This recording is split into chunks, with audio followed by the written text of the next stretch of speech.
I've seen Richard twice. I saw him after my mom passed away, and I saw him after my dad passed away. I find him amazing and very spot on. Professional. Very professional. Very genuine. I think that's what I really feel most about him, is that he really cares about people. Yeah, he's the real deal. I believe that he's doing it because he really does want to give comfort to people. Because I want to be able to, connect to our family that's passed and make sure they're okay. And I was read one time with my cousin, who's her son, and we went there, didn't tell him our relationship with them, didn't describe anything to anybody, but he figured it out at the end, and he brought us family members and comfort, and it was great. Why do you feel like you're having a heart attack? I said, my heart's racing, and I'm seeing in front of me what looks like snow on a black and white TV. All of a sudden, all 4 of my grandparents showed up in my bedroom. All I said to him was, I've got company, and I hung up the phone.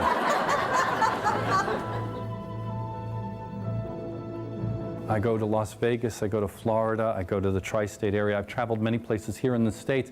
I've also had the privilege of working in Scotland and in England. I've had the privilege of working in Switzerland and Germany every year. And I'm going to Chile and Holland this year with my work. So I'm saying this as a kid from Deer Park. Big wow. But my thought process is, as long as I'm of service, because for me, mediumship is about service to the client, and more importantly, to the spiritual realm. I don't want to sound crazy, but I do see things sometimes, and I hear things. I have psychic dreams. Yeah.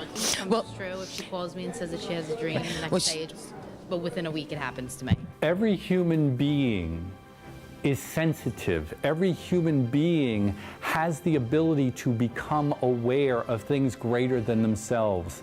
Every single one of us has the innate ability, but not every one of us is going to recognize that ability in this lifetime.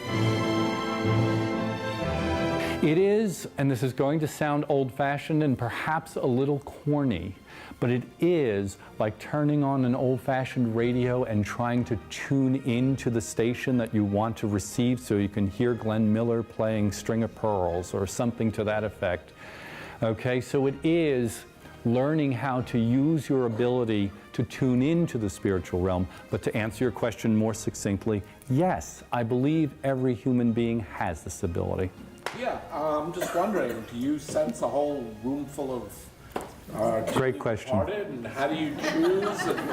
That's great. Are we going to have trouble getting out of here tonight? I'm more worried about you getting to your cars than getting out of Huntington. No, that's a very good question. Do I sense the whole room of all of your relatives?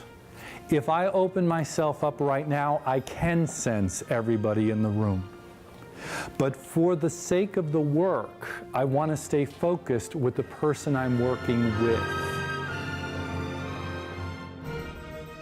I don't feel that I can make you believe anything. Every person has to come to their own understanding or belief based on the information that is shared with you. I still see myself, even though I do this professionally, I still see myself as a student in mediumship because I still feel that I'm learning every step of the way as well.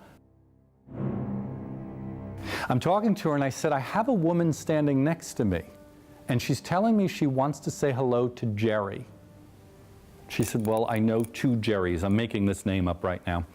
Jerry White and Jerry Green.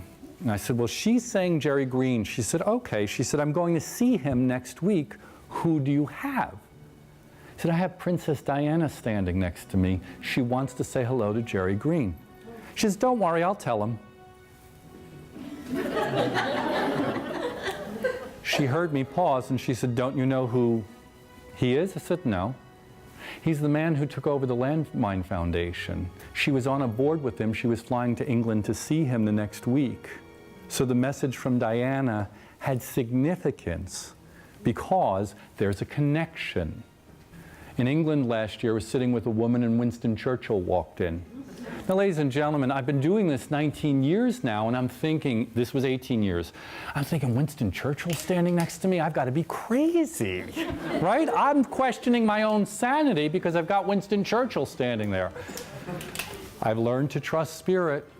He smiled. He said, I don't think you're crazy. I said, well, your mom's saying you won't believe in this unless I give you one thing in particular. And he says, I'm not attached to anything you say. I said, okay, great. He said, your mother's telling me you were in Pep Boys yesterday. And he looked at me and said, what? And I said, your mother told me you were getting parts for your muffler. He said, what? How do you know that? I said, your mother's telling me. He's white, like my dad was the first time. And all of a sudden, their uncle came forward, and I said, I've got your uncle here. And they said, which one? And names are not my strong suit, but I heard him say Frank. So I said, I have Uncle Frank here. And they both looked at each other, and he said, really? That's great. And I said, wait a minute. Uncle Frank's telling me his wake starts tomorrow. They said, that's right. He just died this morning. So, yeah. So in that experience, Uncle Frank was making me aware that he was going to be at his own wake. And also give the family reassurance, because then their mother came through to say, I'm standing here with Uncle Frank. Don't worry. When the funeral process is over, I'm going to take Uncle Frank the rest of the way. I use you as an example. May I work with you in this moment? Thank you. So, ladies and gentlemen, I'm making a connection for Darcia and her family right now. Your grandfather was a smoker, please? Because I'm smelling smoke right now. And your grandfather's hairline is like mine, agreed? Or lack of hair. Thank you, ladies and gentlemen. That's it. Throw me under the bus because I'm bald, okay? Your husband's telling me to hurry it up. So I will, due to his desire. Your dad and your mom are still at your right side. Your mom's gently got her hand around your shoulder, so please know that they love you. But I do have to bring through your husband because he's telling me to hurry up. Him wanting to die with his boots on, in a manner of speaking. Would you agree that that would be his personality? Okay. Now, you're not a cemetery goer anymore. Would you understand that? Yes. Thank you. And quite literally, it's been a while since you visited his grave. Right? Yes. Agreed? Thank you. Now, would you make sure that his grandkids get a hug from Grandpa, please? He's smiling.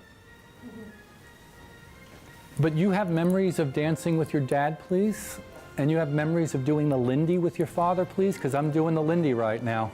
I've got to give you the feeling of your dad being with you at the wedding. Understand the car unfortunately rolling, please. Thank you.